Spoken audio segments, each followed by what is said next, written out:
के ऑफर पर ओम प्रकाश राजभर ने दिया जवाब, कहा कोई चाहे जितना चिल्लाए वो मालिक नहीं बन सकता। और मायावती नहीं लेंगी साथ, लौटकर जाएंगे बीजेपी। ओपी राजभर को लेकर सपा नेता नवाब इकबाल का बड़ा दावा। द्रौपदी मुर्मू ने देश के 15वें राष्ट्रपति के रूप में शपथ ले ली है। सुप्रीम कोर्ट के मुख्य न्यायाधीश एनवी रमना ने उन्हें शपथ दिलाई। आपको बता दें कि मुर्मू देश की दूसरी महिला राष्ट्रपति हैं। सर्वोच्च संवैधानिक पद संभालने वाली पहली आदिवासी महिला और स्वतंत्र भारत में पैदा होने वाली पहली राष्ट्रपति हैं। निवर्तमान राष्ट्रपति रामनाथ कोविंद और निर्वाचित राष्ट्रपति द्रौपदी मुर्मू संसद पहुंचे। द्रौपदी मुर्मू आज भारत के 15वें राष्ट्रपति के रूप में उन्होंने शपथ ली है।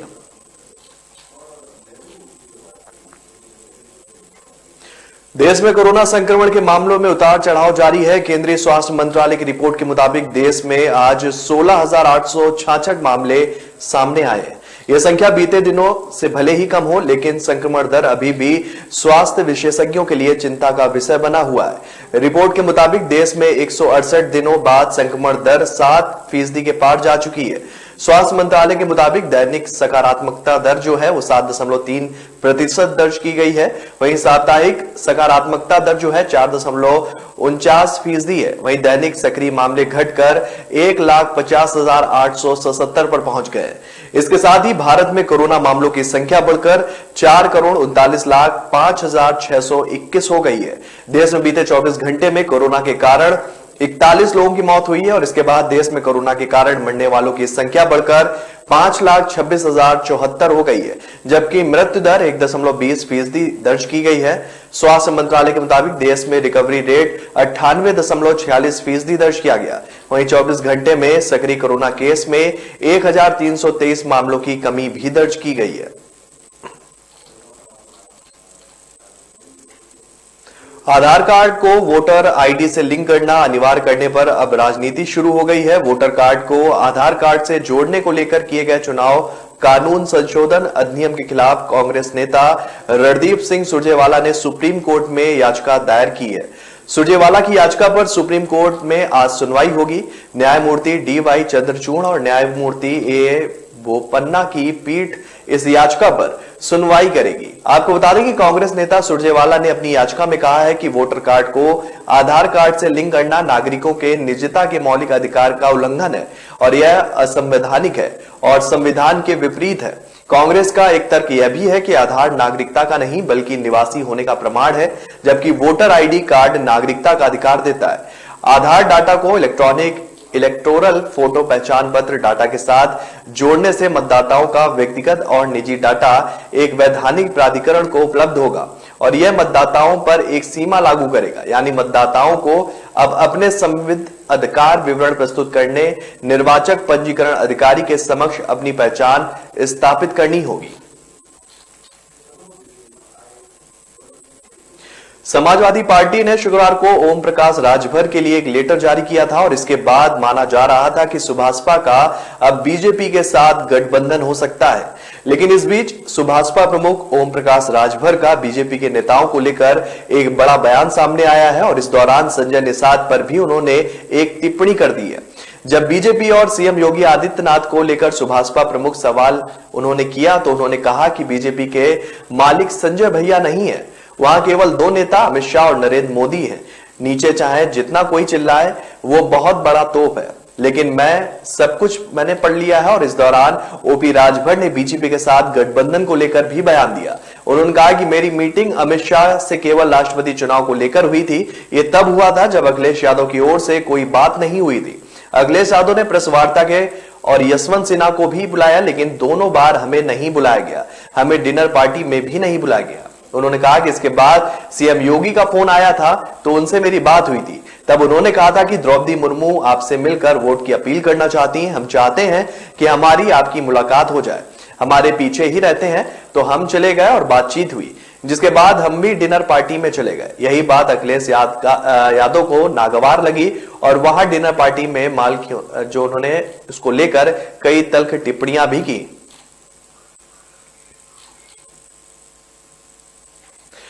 पूर्व मंत्री और समाजवादी पार्टी के संभल से विधायक नवाब इकबाल महमूद ने गठबंधन से ओम प्रकाश राजभर के अलग होने पर अपनी प्रतिक्रिया दी है।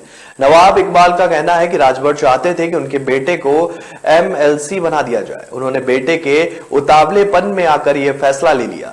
नवाब इकबाल का कहना है कि ओम प्रकाश राजभर चाहते थे कि उनके बेटे को एमएलसी बना दिया जाए। ऐसे कैसे उनके बेटे को एमएलसी बना देते? उन्होंने अपने बेटे के उतावलेपन में आकर यह फैसला ले लिया।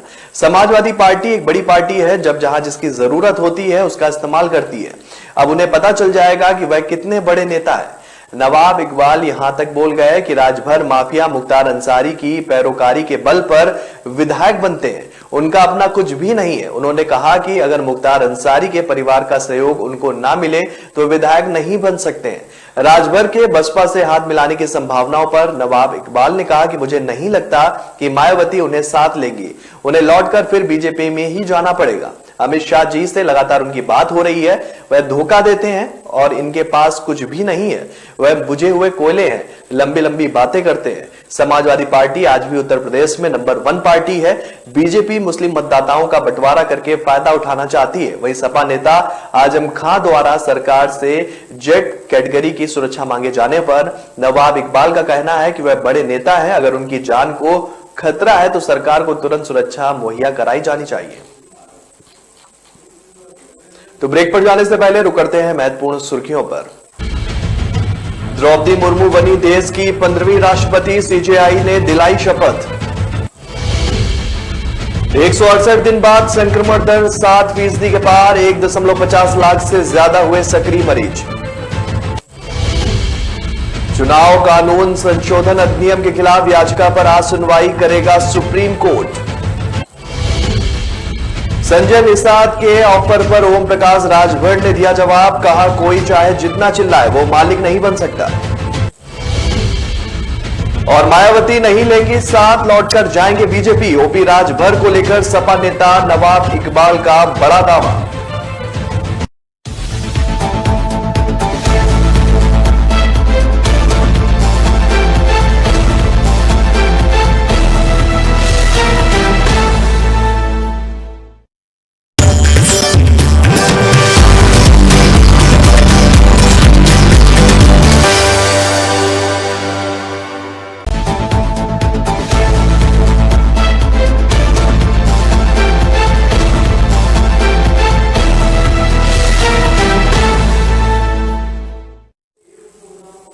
ब्रेक के बाद फिर स्वागत है आपका। रुक करते हैं आगे की खबरों पर। समाजवादी पार्टी अध्यक्ष अखिलेश यादव की 2 टूक के बाद सुहेलदेव भारतीय समाज पार्टी यानी कि सुभासपा के राष्ट्रीय अध्यक्ष ओम प्रकाश राजभर ने कहा है कि उनका सपा से गठबंधन टूट चुका है। राजभर ने कहा कि अखिलेश यादव अपने चाचा शिवपाल सिंह यादव और भाभी अपर्णा यादव तक को नहीं संभाल पाए तो हमें कहां से संभाल पाएंगे। राजभर ने कहा कि जौनपुर में पार्टी के युवा मोर्चा की बैठक में भाग लेने से पहले संवाददाताओं से बातचीत में सपा प्रमुख अखिलेश यादव पर उन्होंने तीखे वार किए। सपा द्वारा गठबंधन से आजाद किए जाने के सवाल पर उन्होंने कहा कि अखिलेश यादव जब अपने चाचा शिवपाल यादव और भाभी अपर्णा यादव को नहीं संभाल सके तो हमें नहीं संभाल सकते। अखिलेश अपने आगे किसी की नहीं सुनते हैं। वातानुकूलित कमरों में बैठकर राजनीति करने को लेकर अखिलेश पर निशाना साध चुके राजभर ने कहा कि उत्तर प्रदेश में एसी राजनीति की हवा खराब हो गई है। एसी आराम करने के लिए बनाया गया था, मगर यूपी में कुछ नेताओं को एसी की हवा रास आ गई। गौरतलब है कि पिछले कुछ वक्त से तनातनी के बाद समाजवादी पार्टी ने अपनी आलोचना कर रहे सुभाषपा अध्यक्ष ओम प्रकाश राजभर और अखिलेश के चाचा शिवपाल सिंह यादव को शनिवार को पत्र जारी कर कहा था कि उन्हें जहां ज्यादा सम्मान मिले वहां जाने के लिए वो स्वतंत्र हैं। राजभर और शिवपाल पिछले कुछ समय से सपा अध्यक्ष के खिलाफ बयानबाजी भी कर रहे हैं।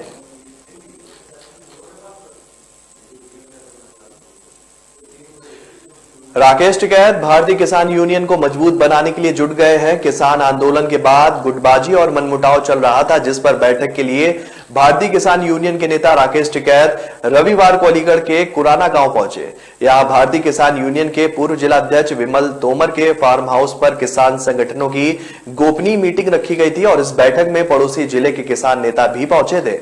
बताया जा रहा है कि इस गोपनीय बैठक में बुलंदशहर, मथुरा, हाथरस के किसान संगठनों से जुड़े पदाधिकारी बड़ी संख्या में पहुंचे। वहीं राकेश टिकैत ने खुद स्वीकार किया है कि कुछ लोगों में मनमुटाव चल रहा था, जिसको लेकर यह मीटिंग रखी गई है और इसमें एक दूसरे से नाराज पदाधिकारियों के गिले शिकवे दूर किए गए। किसान नेता राकेश टिकैत ने बताया कि किसान संगठन को मजबूत बनाना, बुलंदशहर, मथुरा, हाथरस, अलीगढ़ के किसानों में मनमुटाव था। एक गोपनीय बैठक में इन्हें बुलाया गया और बातचीत कर आपसी गलतफहमियों को दूर किया गया है। वहीं अग्निपथ योजना के खिलाफ प्रदर्शन कर रहे छात्रों पर हुए केस के सवाल पर उन्होंने कहा कि आंदोलन के मुकदमे वापस होने चाहिए और यह परंपरा रही है कि जब भी बड़ा आंदोलन होता है और तो समझौते के आधार पर मुकदमे वापस हो जाते हैं। इस मामले पे हम जिला प्रशासन से बात करेंगे। वहीं राकेश टिकैत के आने की खबर पर एसडीएम खैर और पुलिस क्षेत्राधिकारी भी मौके पर पहुंचे थे।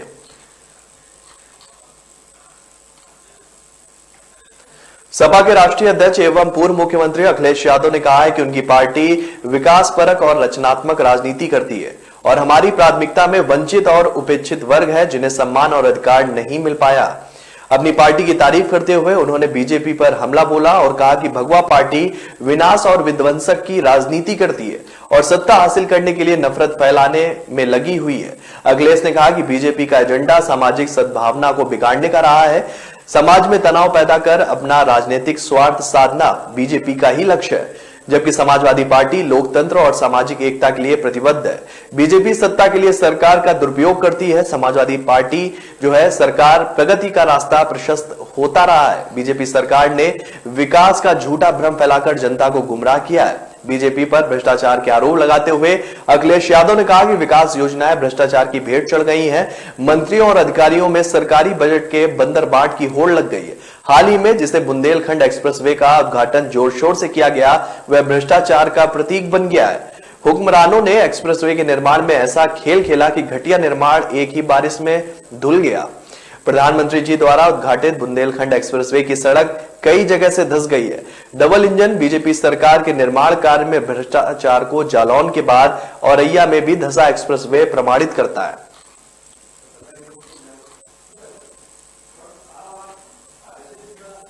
उत्तर प्रदेश में बीते दिनों से चल रहे ट्रांसफर के विवाद और गड़बड़ियों को लेकर राजनीतिक बयानबाजी अब भी जारी है।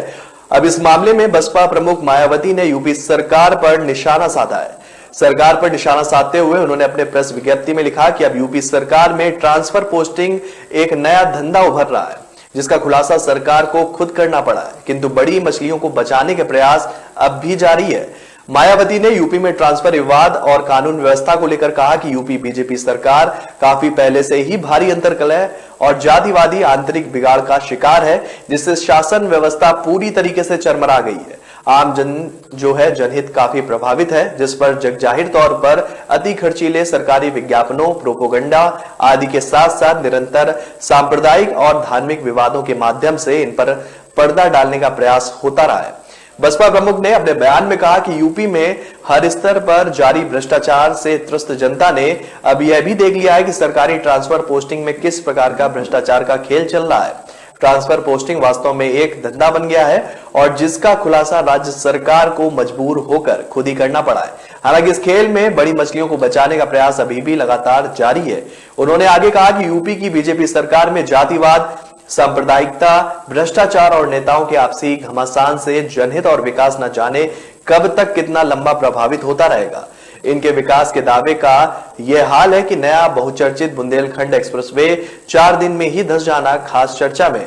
साथ ही इस सबसे ध्वस्त होती सड़कें जो है भ्रष्टाचार का प्रतीक भी बन रही हैं। उत्तर प्रदेश में बिजली विभाग से जुड़ी बहुत बड़ी खबर सामने आई है। यूपी विद्युत नियामक आयोग ने बिजली की दरों को लेकर बड़ा फैसला लिया है। राज्य में बिजली विभाग ने दरें नहीं बढ़ाई हैं। प्रदेश में अधिकतम स्लैब सीमा को कम किया गया है। अब घरेलू उपभोक्ताओं को 6.50 रुपए प्रति यूनिट की दर से बिजली बिल देना होगा। पहले यह दर 7 रुपए थी। वहीं ग्रेटर नोएडा क्षेत्र में नोएडा पावर कंपनी उपभोक्ताओं को बिजली बिल में 10% डिस्काउंट देगी। इसके अलावा गरीब बिजली उपभोक्ताओं को अब 100 यूनिट तक 3 रुपए प्रति यूनिट का ही चार्ज देना होगा। इनकी उपभोक्ता की संख्या करीब 1,39,00,000 है। यूपी में बिजली की दरों और यूनिट रेंज में बदलाव किया गया है। अधिकतम जो है स्लैब सीमा को कम करके नई बिजली दरें लागू की गई हैं। 1 से 150 यूनिट तक 5.50 रुपए प्रति यूनिट और 151 से 300 यूनिट तक 6 रुपए प्रति यूनिट बिजली दर से बिल देना होगा। वहीं 301 से 500 यूनिट तक 6.50 रुपए प्रति यूनिट बिजली, जबकि 501 से यूनिट से ऊपर से 7 रुपए प्रति यूनिट बिजली दर लागू होगी। पहले 1 से 150 और 151 से 300 यूनिट के स्लैब से बिजली बिल के रेट तय किए गए थे, अब 1 से 100, 100 से 150, 151 से 300 यूनिट कर दिया गया है। औसत 50 पैसे प्रति यूनिट का फायदा उपभोक्ताओं को दिया जाएगा। तो ब्रेक पर जाने से पहले रुक करते हैं महत्वपूर्ण सुर्खियों पर। द्रौपदी मुर्मू बनी देश की 15वीं राष्ट्रपति, सीजेआई ने दिलाई शपथ। 168 दिन बाद संक्रमण दर 7% के पार, 1.50 लाख से ज्यादा हुए सक्रिय मरीज। चुनाव कानून संशोधन अधिनियम के खिलाफ याचिका पर आज सुनवाई करेगा सुप्रीम कोर्ट। संजय निषाद के ऑफर पर ओम प्रकाश राजभर ने दिया जवाब, कहा कोई चाहे जितना चिल्लाए वो मालिक नहीं बन सकता।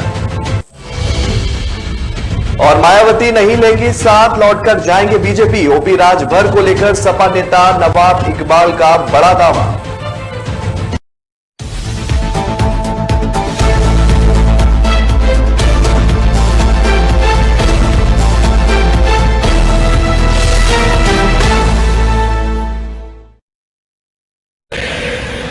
जिस देश में बहे पावन गंगा, चलो लहराए हर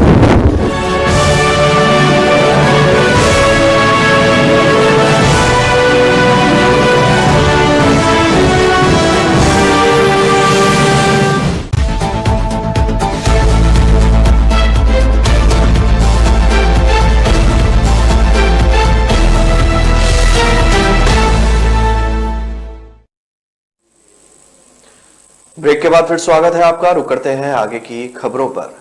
दिल्ली में अधिकतम तापमान 35 डिग्री सेल्सियस और न्यूनतम तापमान 27 डिग्री सेल्सियस के आसपास से बना हुआ है।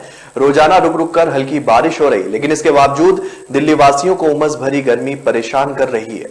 भारतीय मौसम विज्ञान विभाग के अनुसार इस सप्ताह भी दिल्ली में हर दिन रुक रुक कर बारिश हो सकती है, लेकिन इसके साथ ही उमस वाली गर्मी भी लोगों को परेशान करेगी। इससे पहले रविवार को भी दिल्ली के अलग अलग इलाकों में बारिश हुई। बारिश की वजह से जहां गर्मी से राहत मिली, तो वहीं बारिश रुक जाने के बाद उमस ने हाल बेहाल कर दिया। बारिश से पहले भी कई इलाकों में गर्म हवाएं चल रही थी और लोगों को उमस महसूस हो रही थी। बारिश के बाद हाल ऐसा हो गया कि तपती धरती पर किसी ने पानी की कुछ बूंदें डाल दी हो, जो भाप बनकर हवा में घुल गई। मौसम विभाग ने पहले ही दिल्ली और एनसीआर में बारिश को लेकर पूर्वानुमान जताया था, जिसके बाद शाम 6 बजे जो है दिल्ली के कई इलाकों में बारिश देखने को मिली। रविवार को दिल्ली के नरेला, पालम, लोधी रोड, वसंत कुंज, महरौली, छतरपुर, एनसीआर, लोनी देहात, दादरी, गुरुग्राम, फरीदाबाद, मानेसर, बल्लभगढ़, सोनीपत, भिवानी समेत हरियाणा और राजस्थान के कई इलाकों में 2 घंटे तक बूंदाबांदी हुई। बारिश का यह दौर इस हफ्ते भी जारी रहेगा। सोमवार को दिन भर बादल छाए रहेंगे, वहीं कई इलाकों में हल्की या मध्यम तीव्रता वाली बारिश भी होगी, जिसके बाद न्यूनतम तापमान 27 डिग्री सेल्सियस तो वहीं अधिकतम तापमान 36 डिग्री सेल्सियस के आसपास बना रह सकता है। महंगाई और जीएसटी की नई दरों को लेकर संसद में गतिरोध बरकरार है। संसद के मानसून सत्र के दूसरे हफ्ते का पहला दिन है। राष्ट्रपति के शपथ ग्रहण समारोह के आयोजन के चलते संसद की कार्रवाई आज दोपहर 2 बजे शुरू होगी। पहला हफ्ता महंगाई और नई जीएसटी दरों को लेकर विपक्ष के हंगामे की भेंट चढ़ गया था। इस मुद्दे पर जो है गतिरोध अभी भी बरकरार है। ऐसे में आज भी इस मुद्दे पर संसद के दोनों सदनों में हंगामा होना तय माना जा रहा है। स्मृति ईरानी से जुड़ा मामला कांग्रेस आज संसद में उठा सकती है। कांग्रेस ने शनिवार को अपनी प्रेस कॉन्फ्रेंस में कहा था कि वे ये मामला संसद में उठाएंगे। केंद्रीय मंत्री स्मृति ईरानी ने रविवार को कांग्रेस नेता जयराम रमेश और पवन खेड़ा को कानूनी नोटिस भेजकर कहा कि वे उन पर और उनकी बेटी पर लगाए गए निराधार और झूठे आरोपों के लिए माफी मांगे। ईरानी ने यह कदम कांग्रेस नेताओं द्वारा आरोप लगाए जाने के एक दिन बाद उठाया। युवा कांग्रेस कार्यकर्ताओं ने रविवार को गोवा में उस रेस्तरां के बाहर प्रदर्शन भी किया, जिसके बारे में कांग्रेस का दावा है कि स्मृति ईरानी की बेटी का है ये। कांग्रेस के उच्च सूत्रों के मुताबिक उनके नेताओं को अब तक स्मृति ईरानी का नोटिस नहीं मिला है। जब मिलेगा तब नोटिस का जवाब दिया जाएगा। इसके अलावा अमेठी में कांग्रेस के खिलाफ विरोध प्रदर्शन देखने को भी मिला है। मुंबई में मध्य रेलवे मुंबई पुणे के बीच चलने वाली प्रगति एक्सप्रेस की सेवा आज से बहाल हो जाएगी। इसकी सेवा को कोरोना वायरस महामारी के कारण लगाए गए लॉकडाउन की वजह से बंद कर दिया गया था। ट्रेन में एक विस्टाडोम डिब्बा भी होगा। ट्रेन में लिंक हाफमैन बुश के डिब्बे होंगे। मुंबई पुणे मार्ग पर प्रगति एक्सप्रेस ऐसी तीसरी ट्रेन है जिसमें विस्टाडोम डिब्बा होगा। डेक्कन क्वीन और डेक्कन एक्सप्रेस ट्रेन में भी विस्टाडोम डिब्बे हैं और यह विस्टाडोम डिब्बे जैसे लैस माध्यम से जो है रेलवे नेटवर्क की चौथी ट्रेन है। विस्टाडोम डिब्बे में भव्य सीट होती है जो 180 डिग्री तक घूम सकती है। इसमें शीशे की खिड़कियां और छत होती है। साथ ही यात्रियों को अधिक जानकारी देने के लिए वाईफाई आधारित प्रणाली भी होती है। प्रगति एक्सप्रेस सुबह 7:50 पर पुणे से रवाना होगी और उसी दिन सुबह में 11:25 पर मुंबई पहुंचेगी। वहीं छत्रपति शिवाजी महाराज टर्मिनल में शाम 4:25 पर रवाना होगी और रात जो है 7:50 पर पुणे पहुंचेगी। मुंबई के पास माथेरान हिल स्टेशन प्रतिष्ठित मिनी ट्रेन के इस साल के अंत तक परिचालन फिर से शुरू होने की संभावना है। 3 साल से अधिक समय बाद इसकी सेवाओं को भारी बारिश के कारण नैरो गेज रेल पटरियों को व्यापक नुकसान के बाद निलंबित कर दिया गया था। दिल्ली के उपराज्यपाल और दिल्ली की सरकार के बीच एक बार फिर ठन गई है। दिल्ली के पर्यावरण मंत्री गोपाल राय ने असोला भाटी माइंस में आयोजित वन महोत्सव समापन समारोह स्थल पर दिल्ली पुलिस द्वारा कब्जे करने का आरोप लगाया है। उन्होंने कहा है कि केंद्र के आदेश पर पुलिस ने वन महोत्सव के समापन स्थल को अपने कब्जे में लिया और यहां लगे मुख्यमंत्री अरविंद केजरीवाल के बैनर हटा दिए गए। इसके बाद मुख्यमंत्री अरविंद केजरीवाल इस कार्यक्रम में शामिल नहीं हुए। हालांकि दिल्ली सरकार और दिल्ली के पर्यावरण मंत्री द्वारा लगाए गए इन आरोपों का उपराज्यपाल कार्यालय ने खंडन कर दिया है। उपराज्यपाल कार्यालय का कहना है कि इस कार्यक्रम में मुख्यमंत्री स्वास्थ्य कारणों का हवाला देते हुए शामिल नहीं हुए। दरअसल दिल्ली में 11 जुलाई से शुरू हुए वन महोत्सव अभियान का समापन 24 जुलाई को असोला भाटी माइंस में 1 लाख पौधे लगाने के साथ किया जाना था। इसमें एलजी और सीएम अरविंद केजरीवाल को शामिल होना था, लेकिन गोपाल राय का कहना है कि पुलिस ने दिल्ली सरकार के लगे बैनर को हटा दिया और तैयारी में लगे लोगों को भी धमकाया। यह दिल्ली सरकार का कार्यक्रम था। केंद्र सरकार पुलिस के बल पर जबरदस्ती अपनी फोटो लगवाकर क्या साबित करना चाहती है? मंत्री गोपाल राय ने कहा कि पिछले कुछ समय से सीएम अरविंद केजरीवाल दिल्ली सरकार के मंत्रियों को बदनाम करने की लगातार कोशिशें की जा रही है। सीएम अरविंद केजरीवाल के सिंगापुर जाने की फाइल भी रोक दी गई। अब दिल्ली सरकार के कार्यक्रम में मुख्यमंत्री के बैनर हटाए गए हैं और इसलिए उनके लिए राजनीतिक कार्यक्रम में मुख्यमंत्री और दिल्ली सरकार के मंत्री शामिल नहीं हुए। यूपी के बदाऊं से प्रयागराज तक गंगा एक्सप्रेसवे का निर्माण जो है अडानी ग्रुप को सौंपा गया है। बताया गया है कि यह ग्रुप 464 किलोमीटर की सड़क बनाएगा। प्रदेश में गंगा एक्सप्रेसवे के 464 किलोमीटर हिस्से का निर्माण अडानी ग्रुप करेगी। मेरठ से प्रयागराज तक प्रस्तावित 17,000 करोड़ रुपए की लागत से बनने वाली 594 किलोमीटर लंबी गंगा एक्सप्रेसवे 6 लेन की होगी। अडानी ग्रुप की ओर से यह जानकारी देने के अनुसार बदायूं से हरदोई तक 151.7 किलोमीटर, हरदोई से उन्नाव तक 155.7 किलोमीटर और उन्नाव से प्रयागराज तक 157 किलोमीटर का निर्माण कराने का जिम्मा जो है अडानी ग्रुप को मिला है। Adani enterprises limited 6 line expressway के 3 समूहों का निर्माण करेगा, जिसे 8 लेन तक बढ़ाया जा सकेगा। कंपनी की ओर से दी जानकारी के अनुसार पर्यावरण विभाग की मंजूरी के बाद कुशल इंजीनियरों की टीम एक्सप्रेसवे के निर्माण में जो है काम करेगी। तो फिलहाल इस बुलेटिन में मेरे साथ इतना ही। आगे की खबरों के लिए बने रहिए कमल राष्ट्रीय के साथ। तब तक के लिए नमस्कार।